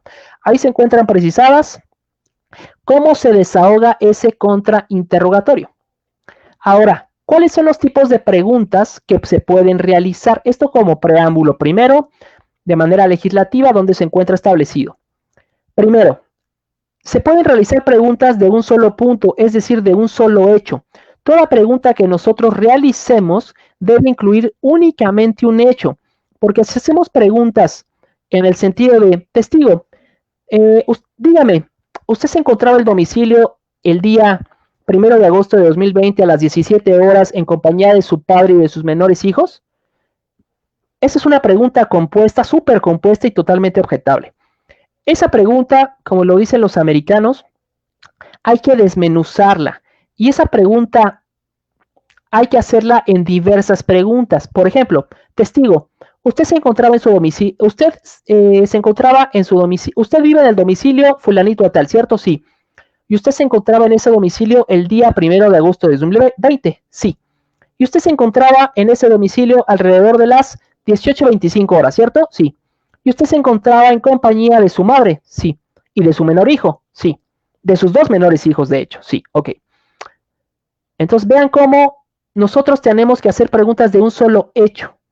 Y la recomendación que yo les digo es que siempre obtengan esa información sí o no, porque el control lo tienen ustedes. ¿Ok? De ahí que nosotros tenemos que ir llevando al testigo en una imagen que se llama cuadro por cuadro, donde cada información que el testigo nos vaya aportando sea una información probatoria que nos ayude a sustentar mi teoría del caso. Por ejemplo, ¿qué tal si en el caso de un allanamiento el testigo dice que nunca estuvo ahí? ¿No? Entonces, al momento que yo le pregunto, ¿usted vive en el domicilio tal? Sí. ¿Y usted se encontraba en el día tal? Sí. ¿Usted se encontraba a tal hora? Sí. ¿Y usted se encontraba con su esposa? Sí. ¿Con su madre? Sí. ¿Con sus hijos? Sí. Tenemos 6 afirmaciones probatorias que nos ayudan a acreditar que el señor se encontraba en el domicilio el día del cateo o allanamiento, por ejemplo, ¿no? Preguntas secuenciales. Las preguntas secuenciales son aquellas que se formulan de lo general a lo particular, manteniendo el control del testigo.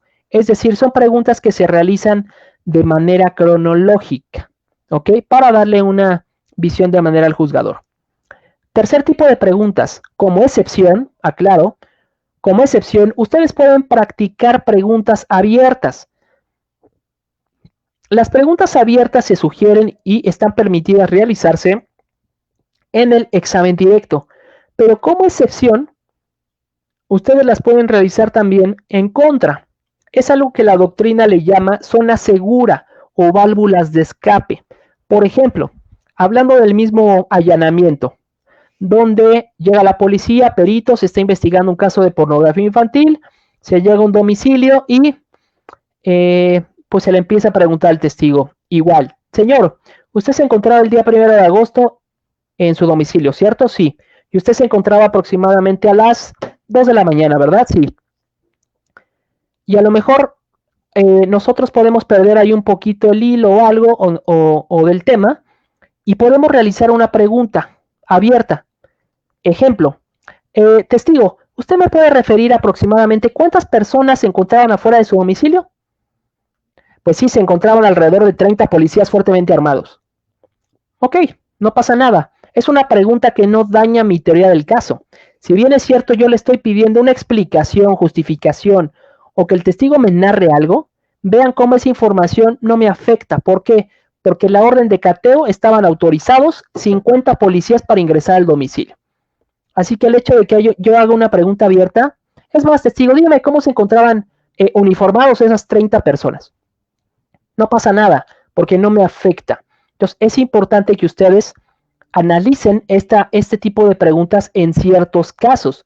Habrá casos donde a lo mejor el testigo les arroje una información para la cual a lo mejor no están tan preparados, los sorprende o no, o quieren continuar realizando una pregunta adecuada en un contra, y ustedes pueden realizar esta pregunta mientras checan a lo mejor la versión, alguna otra circunstancia de la carpeta de investigación o del expediente. Pero son como excepción. Ahora bien, para terminar, ¿cuáles son las reglas básicas del contraexamen? La primera de ellas es que como litigantes debemos de mantener el control del testigo. La estrella y aquí el que debe de mantener el eje son ustedes, no el testigo. Por eso no se le debe de permitir al testigo que explique o que justifique sus respuestas. Si lo quiere hacer, ya será trabajo del fiscal en un redirecto, que haga las preguntas, si está atento, las preguntas adecuadas, para que el testigo pueda explicar esa situación y lo pueda rehabilitar. Pero nosotros no se recomienda en un contrainterrogatorio que realicemos ese tipo de preguntas. En el caso del perito que les decía, donde el perito en antropología social efectivamente nunca plasmó un planteamiento del problema, pues ya será chamba o trabajo del defensor preguntarle, perito, díganos por favor, usted le dijo al fiscal que el dictamen no tenía planteamiento del problema. ¿Me puede explicar por qué no tenía planteamiento del problema? Ah, bueno, pues efectivamente no tenía el planteamiento del problema porque el defensor me lo pidió de manera verbal y en atención a que me lo pidió de esa manera, pues yo lo que hice fue bla, bla, bla, bla, bla. No sé, una justificación que no es, que realmente no justifica, pero bueno, será un ejemplo, ¿no? La segunda regla básica para un contraexamen adecuado es no hacer la pregunta de más. Nunca debe de realizarse de manera directa la pregunta en la línea de un contraexamen. Hay preguntas donde ya el testigo puede explicar o justificar esa situación. Por ejemplo, en el caso del perito insistiendo, al momento de realizar la pregunta, perito, usted realizó un dictamen pericial, ¿cierto? Sí. Y usted ya nos refirió aquí en la sala de audiencias puntualmente que usted deja todo plasmado, ¿verdad? Sí, porque usted es experto en el tema, sí. ¿Y usted conoce el método científico? Sí. Perito, usted sabe que el planteamiento del problema es el eje toral de un dictamen pericial, ¿verdad? Sí, porque el planteamiento del problema le va a ayudar a usted a dilucidar un caso, ¿cierto? Sí, ok. Perito, en el caso concreto, ¿su dictamen pericial en materia de antropología tenía planteamiento del problema? ¿Sí o no? No lo tenía. Hasta ahí se debe quedar uno. Porque usted le pregunta, perito, ¿pero por qué su dictamen pericial no tenía planteamiento del problema? No, bueno, ustedes ya lo que hacen es, ese punto que ustedes ganaron, esa palomita, van a echarla a perder al momento de que le pregunten al perito esa justificación y explicación. Así que es importante que ustedes vean, aprendan hasta qué punto se deben de quedar al momento de realizar ese contra y no hacer esa pregunta de más. Tercero, no lleve las preguntas anotadas. Yo les recomiendo que ustedes preparen y planifiquen su contrainterrogatorio en base a temas. Por ejemplo, en el caso de un perito, ¿qué vamos a atacar del perito? Vamos a atacar primero que nada las conclusiones. ¿Por qué? Porque la conclusión a la cual arribó el perito no es adecuada, no tiene hilación con su planteamiento del problema. Entonces, el planteamiento del problema era a lo mejor cuestiones sociales, de antropología. Sin embargo, el perito viene y me habla de características o de cuestiones de personalidad, por ejemplo, ¿no? Que son analizadas en materia o son materia de psicología. Entonces, ¿qué voy a hacer? Primer punto, planteamiento del problema. Todas las preguntas que sean relacionadas con el planteamiento del problema. Segundo tema, como les dije, las conclusiones. Vamos a atacar las conclusiones.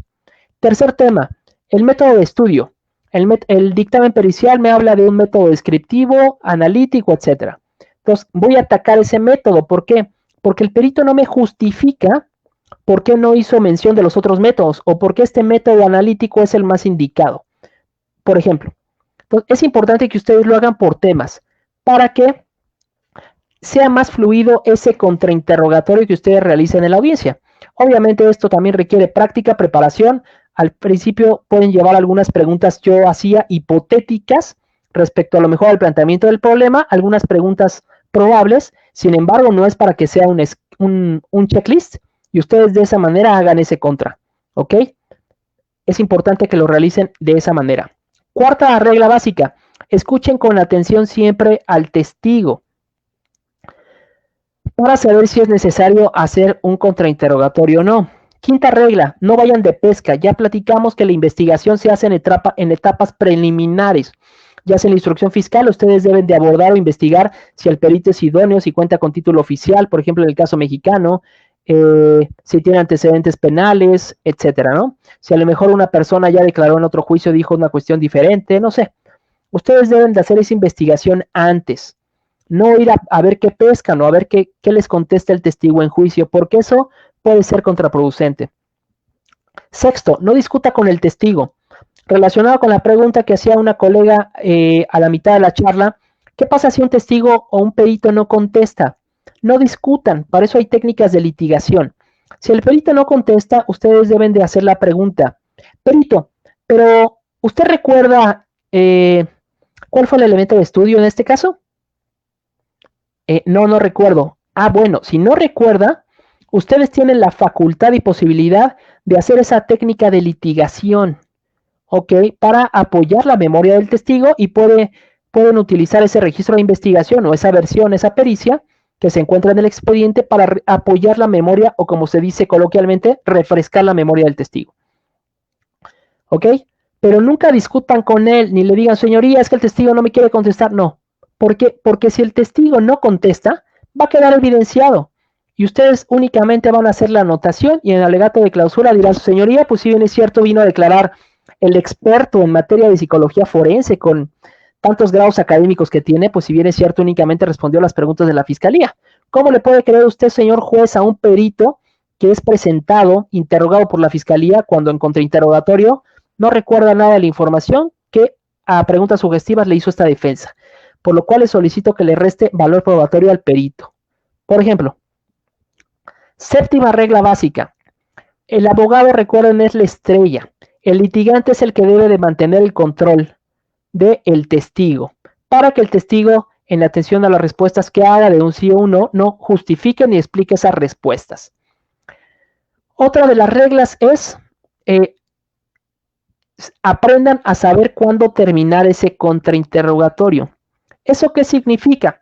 Que si un fiscal, por ejemplo, lleva a un testigo, hace el interrogatorio, y ustedes, de acuerdo a su teoría del caso, estiman, consideran que la información que dijo ese testigo no les afecta a su teoría del caso, déjenlo pasar. De ahí que a veces la mejor pregunta es la que no se hace. No necesariamente tienen que realizar miles de preguntas en un contrainterrogatorio para poder obtener información, ya sea para acreditar sus proposiciones fácticas o para desacreditarlo. Hay ocasiones en las cuales, señoría, no hay preguntas que realizar. ¿Por qué? Porque el testigo no te aportó nada. Entonces, si tú le realizas un contrainterrogatorio, vas a permitir que el fiscal, por ejemplo, pueda hacer un redirecto sobre ciertos puntos. Entonces, esto, como todo, es estratégico. Habrá casos donde pues ustedes tengan que hacer un contra, pero siempre sepan hasta qué punto terminar. Y eso sería por lo que hace al contrainterrogatorio, los objetivos, tipos de preguntas, y vean de alguna manera, para concluir, antes de pasar a la sesión de preguntas con los amigos que nos están haciendo favor de escuchar ya en esta hora y media de charla, vean cómo las reglas del interrogatorio y el contrainterrogatorio son muy similares. A nivel Latinoamérica, ya he escuchado que también hay personas escuchándonos de Colombia, son muy iguales. En el interrogatorio se pueden realizar preguntas abiertas, cerradas, de transición, y la única prohibición es realizar preguntas sugestivas. Y las preguntas sugestivas únicamente se pueden realizar en contrainterrogatorio. Ya platicamos, en Colombia y en México se encuentra lo de la figura del testigo hostil, que es una excepción para realizar preguntas sugestivas, por lo que hace los objetivos, tanto en uno como en otro, son los mismos.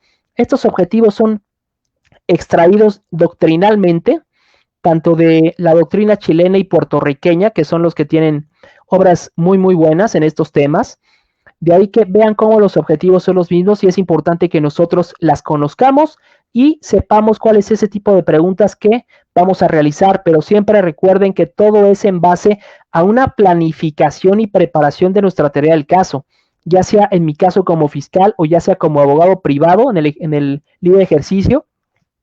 es importante que ustedes siempre sepan, cuando recolecten esa fuente de prueba, qué información me va a aportar el testigo, para que al momento de que ustedes lo lleven a declarar, sepan cuáles van a ser las preguntas indicadas para acreditar los objetivos. De ahí que, para terminar, como consejo, es importante que ustedes sepan qué testigo van a llevar y cuáles son los objetivos que no van a cumplir. Es decir, yo digo que lleven siempre un checklist. Por ejemplo, llevan a un perito.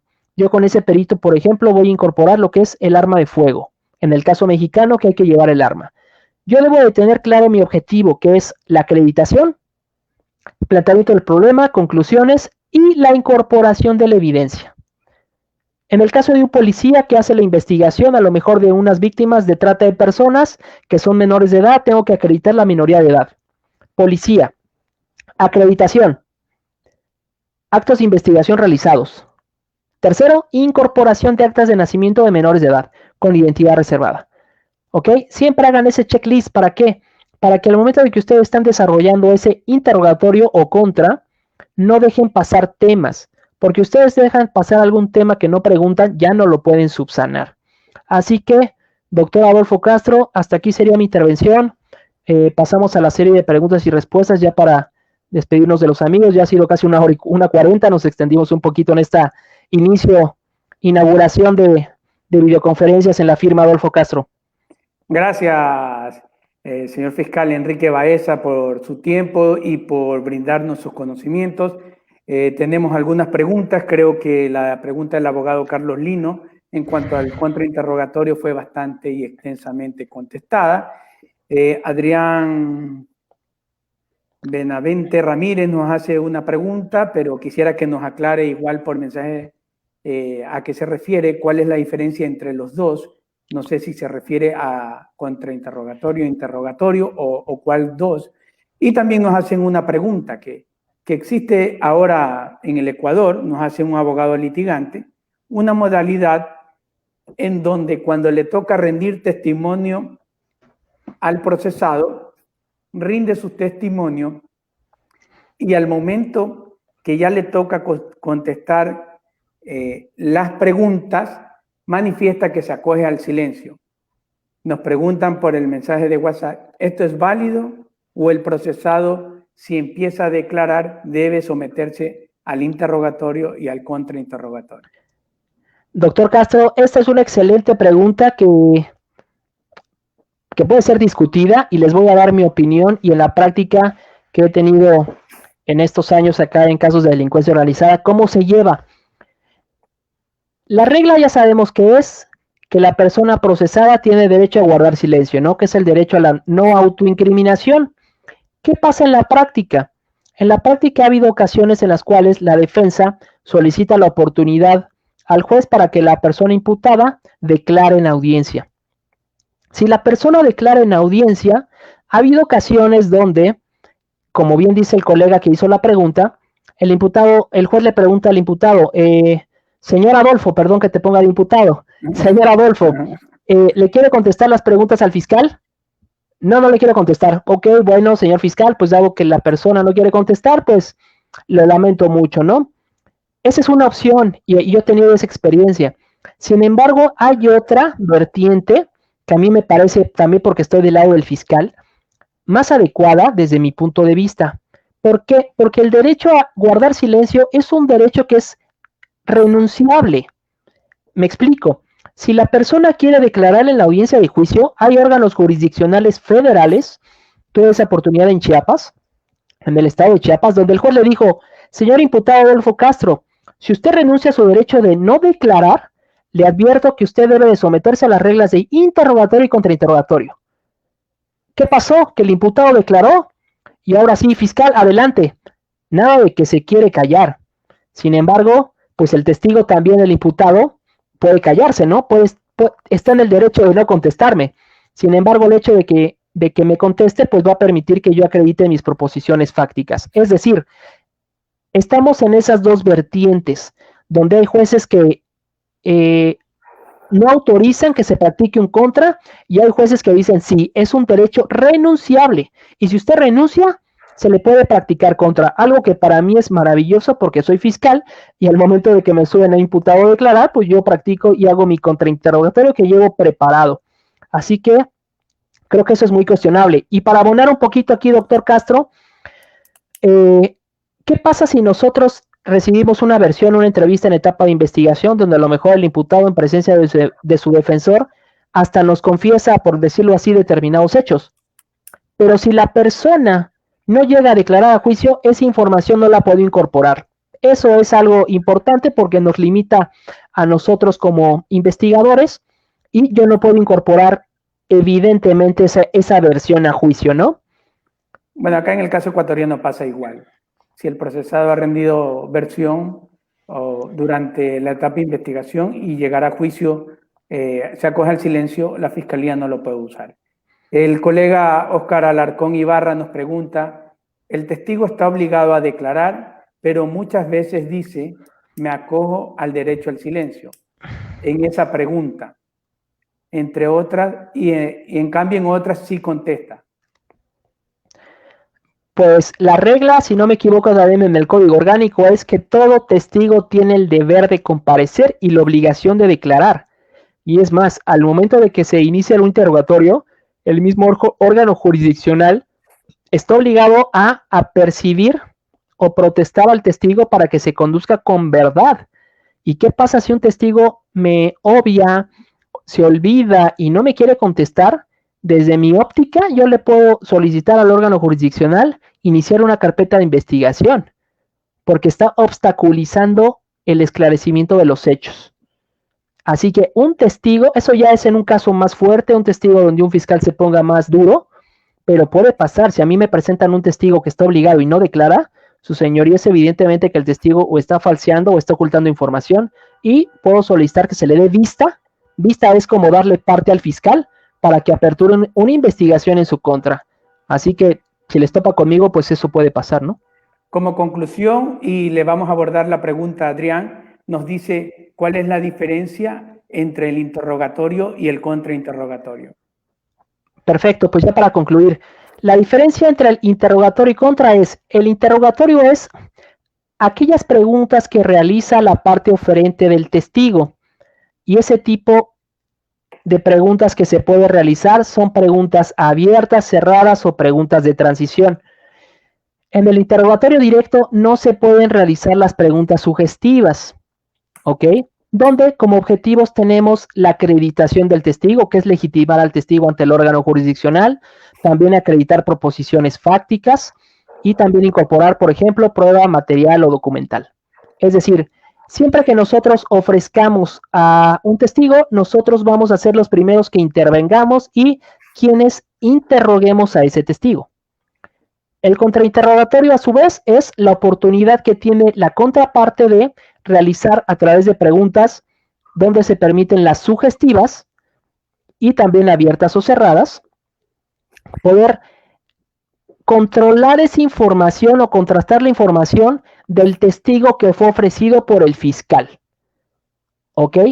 Donde el contrainterrogatorio tiene como objetivos desacreditar a la persona, desacreditar su testimonio o también incorporar evidencia material o documental. Entonces, esa es la diferencia. Siempre que un litigante ofrezca a su testigo, a sus testigos para acreditar su teoría del caso, será un interrogatorio directo y, por ende, la contraparte va a realizar el contrainterrogatorio con preguntas sugestivas a ese testigo. Así que espero haber explicado ahí de manera clara esta pregunta. Y aquí, para concluir, vamos a hacer un resumen de las preguntas que nos están llegando, pero por el tiempo estaba programado 1 hora y te habíamos pedido 1 hora. Pero gracias por esa gentileza, de colaborarnos con nosotros cada vez más. Concuerdo con Manuel Limendara, el testigo no puede acogerse al silencio, el único que puede acogerse al silencio es el procesado, y si no contesta la pregunta de la defensa y solo contesta la pregunta de la fiscalía, es claro que no es un testigo creíble, pierde su credibilidad. Correcto. En el Ecuador no existe un límite de testigos. Aquí Víctor Arias nos hace una pregunta. Acá el fiscal puede convocar a los testigos el número que él considere para probar su teoría del caso. Igual la defensa qué ocurre en México, como para ya darte las gracias, Enrique, y Claro. terminar esta charla. Importante esa pregunta. En México tenemos el artículo 346 que habla de la exclusión de los medios de prueba. Entre uno de los apartados que se establece ahí es que el órgano jurisdiccional puede excluirlo por sobreabundante. Es decir, yo no puedo llevar a declarar a 5 testigos que me van a hablar, por ejemplo, de un acta de nacimiento o de un certificado de identidad, o a 5 peritos que me van a hablar de un arma de fuego. Yo no puedo hacer eso. ¿Por qué? Porque el testimonio es sobreabundante. Por ejemplo, si tengo a un perito en evaluación, un perito en tránsito terrestre, un policía que hizo la inspección y el primer respondiente que me van a hablar de las características del vehículo en el cual fue detenida una persona, yo no puedo llevar a declarar a los 4 porque es sobreabundante. El juez me requiere y me dice: fiscal, elija 1 o 2 testigos para acreditar su hecho. Si bien es cierto, libertad probatoria, pero también esas reglas están limitadas, porque si no, eso va a provocar que los juicios lleven días, ¿no? Entonces, en México pasa esa cuestión, está limitada, y eso se debate en la audiencia intermedia o preparatoria de juicio oral.